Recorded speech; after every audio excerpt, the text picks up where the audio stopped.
Have you ever wondered why some women live alone? No boyfriend, no partner, not even seeming like they're looking for one. The answer isn't loneliness, lack of options, or heartbreak. It lies in something more uncomfortable, more unsettling, something that deconstructs everything we were taught about a woman's role. Because when a woman chooses to be alone, she isn't getting lost, she's finding herself. And that kind of self-discovery doesn't come with applause, likes, or company. It comes with silence, strength, and a kind of freedom most people still don't understand. No, she's not lonely, she's selective, she's not cold, she just got tired of burning for people who never wanted to feel the warmth. There's something profoundly threatening about a woman who doesn't need a relationship to feel whole. Because that shatters the logic of control, dismantles the myth of emotional dependency, and reveals a brutal truth. Most men don't know what to do with a woman who doesn't need saving. And most women are still learning to recognize themselves in that silent, yet deafening mirror of power. Carl Jung once said that everything we deny in ourselves becomes part of our shadow. And many of these single women are actually a reflection of the collective shadow. They are what many dream of becoming, but few have the courage to embody. They don't scream for love. They whisper their choices. They don't put themselves on display to attract attention. They retreat to preserve themselves. They're less interested in charming princes and more in their own peace. And that makes people uncomfortable, because while the world demands urgency to be with someone, these women have discovered the power of being with themselves. The woman who lives alone without a boyfriend isn't lost. She's operating on a different level. A level where nothing is begged for, it's chosen. Where approval isn't needed, presence is enough. And maybe that's why she sparks so much criticism, so much judgment, so many attempts to label or explain her. But what many still don't understand is that behind her apparent absence is a presence that fills, that transcends, that challenges the emotional status quo. She doesn't want just any kind of love, she wants something that doesn't shrink her. And until that comes along, she stands strong, whole, complete. Maybe you don't get it right now. Maybe you think it's exaggeration, pride, or emotional damage in disguise. But deep down, way deep down, there's a question inside you, a quiet one that pulses even when you try to ignore it. What if that silent path is actually the only one that leads to the most important kind of love, the one that starts with you? The silence that surrounds a woman who lives alone is not emptiness, it's a sanctuary. And those who don't understand the value of that space often call her cold, distant, or even arrogant. But what few people see is that she didn't build that fortress to shut the world out. She built it to not lose herself. Carl Jung also said that everything we don't face in ourselves, we end up projecting onto others. And maybe that's why so many women still confuse solitude with absence, when in reality, it can be the fertile ground for self-discovery. While most people look to fill themselves through external connections, this woman turned her gaze inward. And there, in the vastness of her own unconscious, she faced the ghosts she avoided for years. Childhood wounds, unspoken abandonments, attachments disguised as love. Her decision to be alone didn't come from an open wound, but from a scar that finally healed. She didn't stop believing in love, she just stopped accepting what others called love when it only made her feel smaller. This woman knows chaos. She's loved until she lost herself. She's given too much. She's begged for crumbs that never should have been offered in the first place, but at some point, she woke up. And that awakening wasn't sudden, it was a series of disappointments that stopped hurting and started teaching. What you see now isn't coldness, it's emotional maturity. And maturity is scary because it demands presence, depth, and truth. She doesn't want just any company, she wants reciprocity. She's no longer attracted to promises but to real presence. And maybe that's why she seems unreachable to many. Because she doesn't want to be saved, she wants to be seen. And that takes more than charm or sweet words. It takes courage to dive into the depths where few dare to go. And that's where many give up, not because she's difficult, but because she's whole. And when a woman becomes whole, she awakens two extremes in the world: admiration and fear. Admiration from those who are also seeking that wholeness, fear from those who still live in halves, waiting for someone else to make them feel complete. She doesn't want to complete anyone. She wants to overflow alongside someone who has also found themselves. Until then, she remains alone, not by fate's whim, but out of loyalty to her own soul.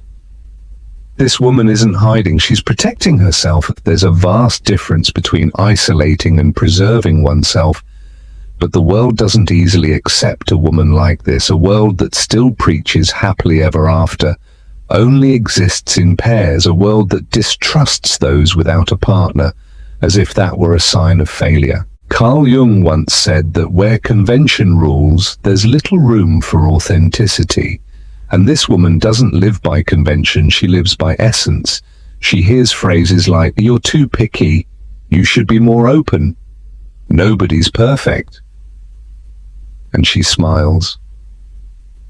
A calm, steady, almost ironic smile, because she knows what many call picky is simply the bare minimum.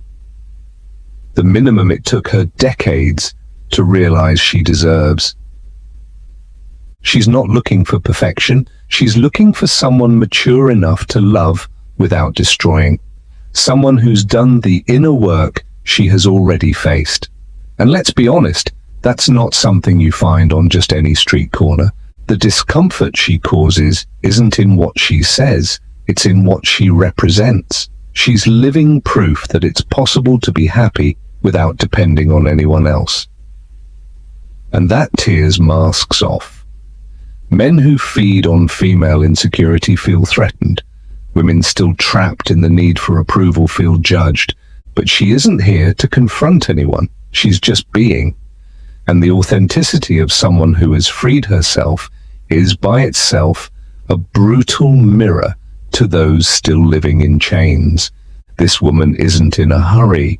She doesn't need to rush things to please anyone. She respects her own pace. And for that she stirs a silent fury in a society that wants everything now. She wants depth while the world chases distractions. She wants presence while the world offers only shallow availability. She longs for soul-level bonds while everyone else is trying to look interesting on the next Instagram story. And when she says no, it's not a game, it's truth. When she walks away, it's not drama, it's self-defense. When she chooses to stay home instead of going out with someone empty, it's not arrogance, it's clarity. And that clarity, earned through pain and surrender, is her greatest revolution. Because she doesn't live to please, she lives to be. And that simple act, being, is what makes her so dangerous to the system. Perhaps what unsettles people most about this woman isn't her solitude, it's the peace she's found within herself. Carl Jung taught that those who look outward dream, but those who look inward awaken. And it was precisely that inner journey that she took. It wasn't easy, it was a grueling process of stripping off masks, facing the ghosts of emotional dependency, and rebuilding herself piece by piece. She no longer defines herself through the eyes of others. She sees herself through her own eyes. And that changes everything. How many times have you wondered if being alone is failure or freedom? How many times have you felt the need to justify yourself for not having someone by your side? This woman has felt that too. She once thought there was something wrong with her for being alone in a world that idolizes couples, even unhappy ones. But one day, she understood.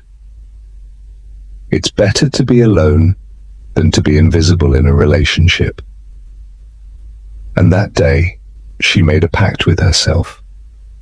Never again would she accept less than what she truly deserves.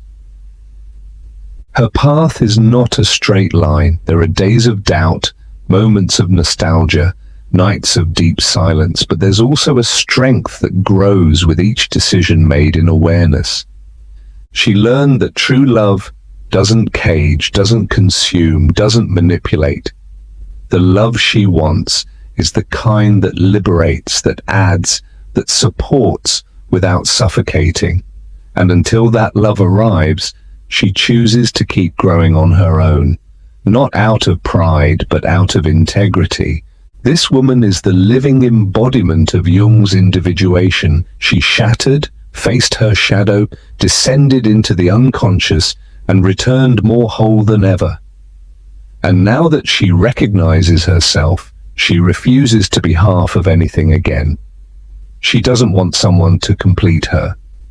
She wants someone to share that awareness with.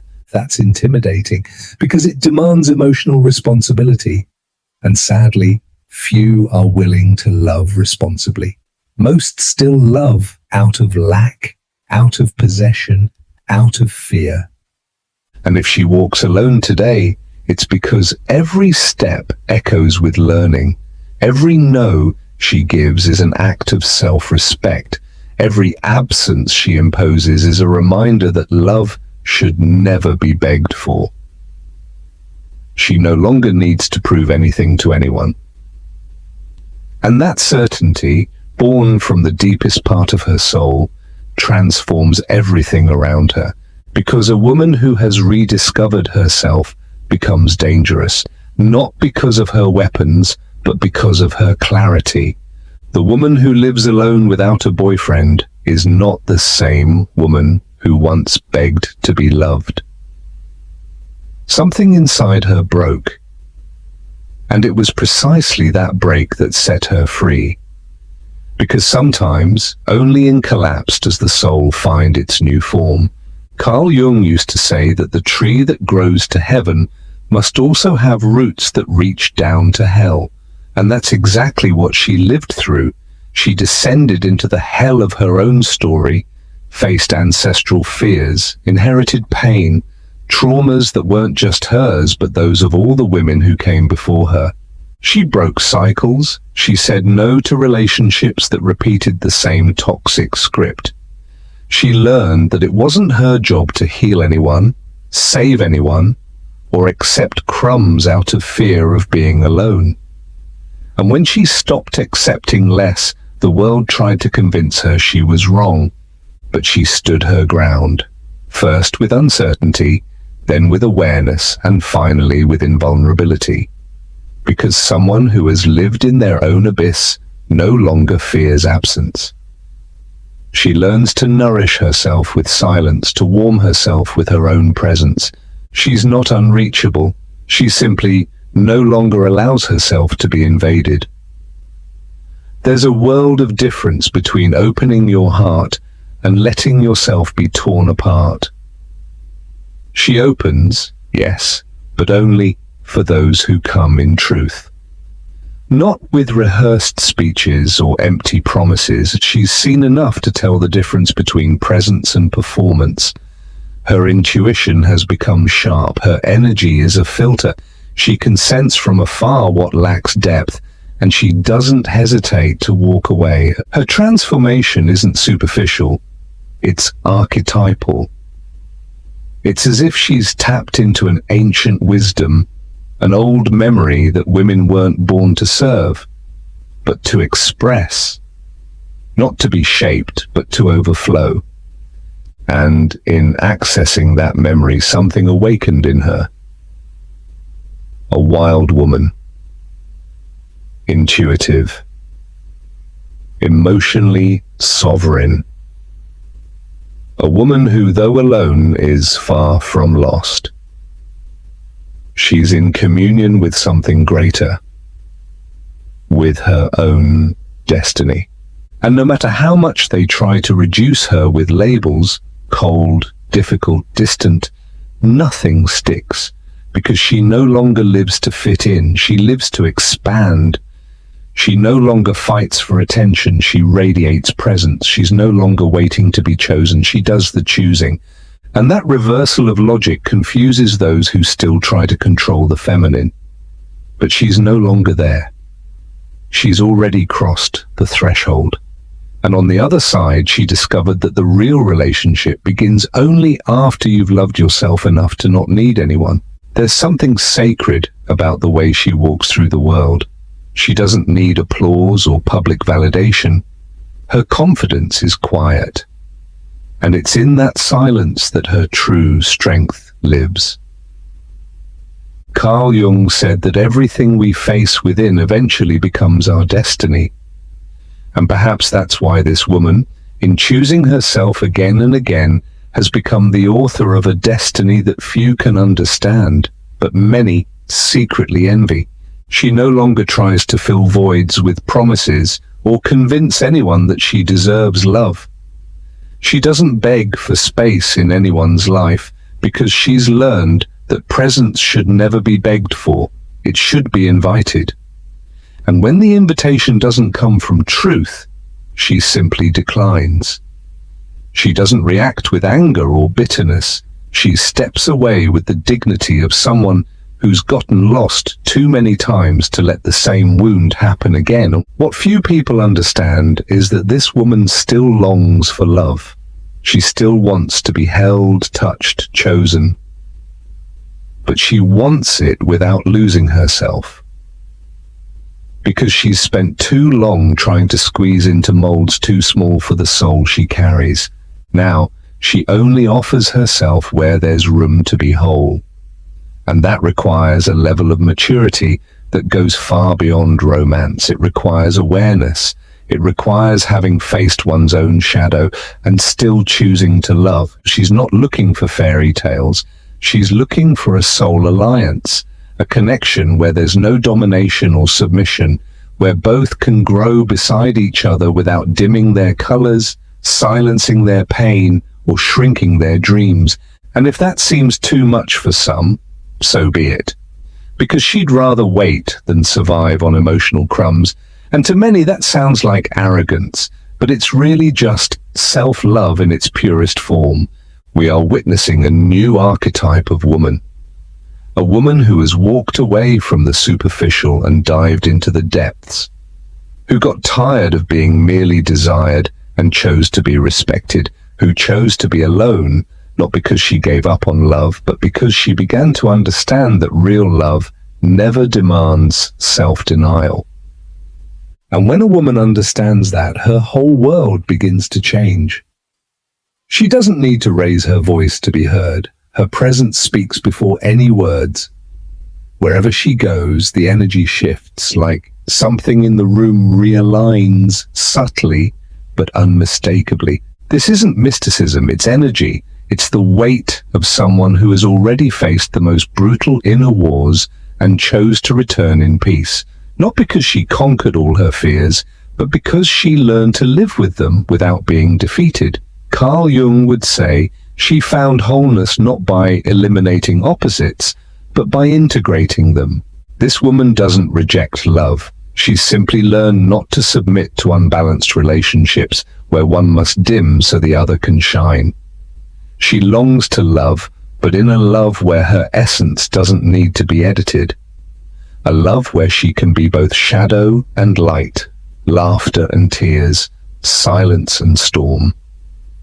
Because she realized that those who only love the pretty parts haven't yet learned what love truly is.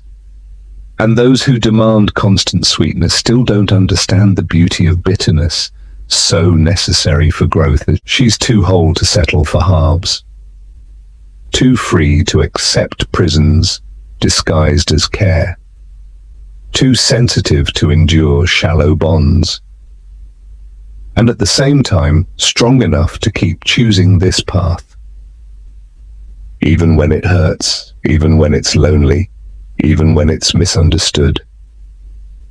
That is the journey of an awakened soul, giving up instant validation in exchange for deeper truth. Deep down, the world fears women like her. Women who don't need, women who don't bow, women who refuse to be molded because they challenge invisible structures, question old patterns, and break silent emotional contracts that once said a woman only has worth if she is with someone.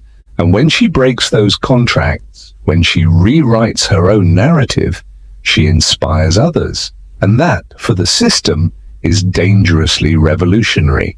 So she continues, sometimes with tears in her eyes, sometimes with her chest held high, but always with her feet firmly on the ground, because now she knows she's not alone, she's with herself. And after everything she's lived through, that is more than enough. The love that comes after that won't be salvation, it will be celebration. It won't come to fill her, it will come to overflow. When a woman chooses to walk alone, the world rushes to convince her she's making a mistake. But deep down, she feels something aligning within her. It's not pride or rebellion, it's a rare kind of wisdom that can only be born in silence. The same wisdom Jung called individuation, the process of becoming fully who you are, without masks, without compromise. And when that happens, nothing outside her has more power than the truth that pulses inside her chest. That truth doesn't need to shout. It can show itself in the way she quietly closes a door without resentment, in how she withdraws when the environment no longer nourishes her, in the way she smiles in peace, even with no one by her side, because she discovered that being alone is not a punishment, it's a vow of loyalty to her own soul. And the soul of an awakened woman does not submit, does not dim, does not beg, it simply is. And that is enough. The world will keep trying to tell her she's missing something.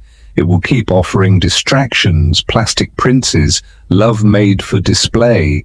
But she's already seen behind the curtain. She's already understood. It's not about finding someone. It's about never losing yourself again. And when that realization blooms, everything changes.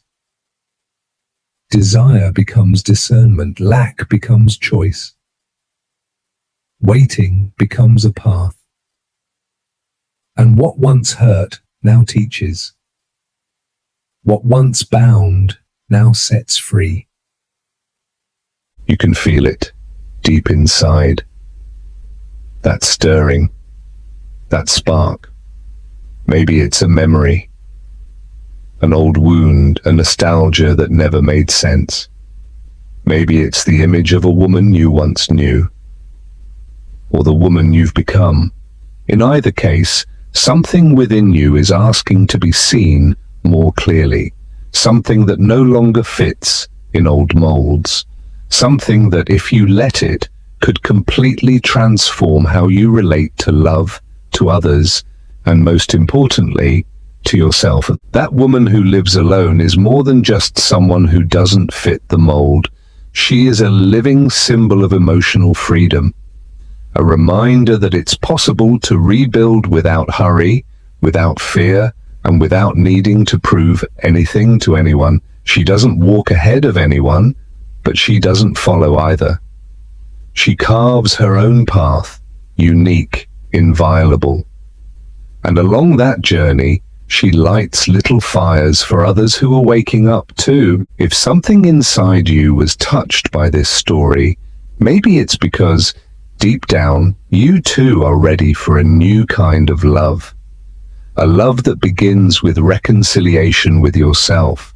A love that feeds on silence, presence, and truth. A love that can't be negotiated, begged for, or disguised. And if that love hasn't come yet, maybe it's because you first needed to become the woman who no longer accepts less than she deserves. And if this message found you at the right moment, or awakened someone you forgot was living inside you, then I invite you not to keep it to yourself. Share this video with other women who need to remember their own strength. Like it, comment, and subscribe to this channel. Not out of impulse, but out of choice. Because when something touches the soul, the least we can do is let it keep resonating within us and through us.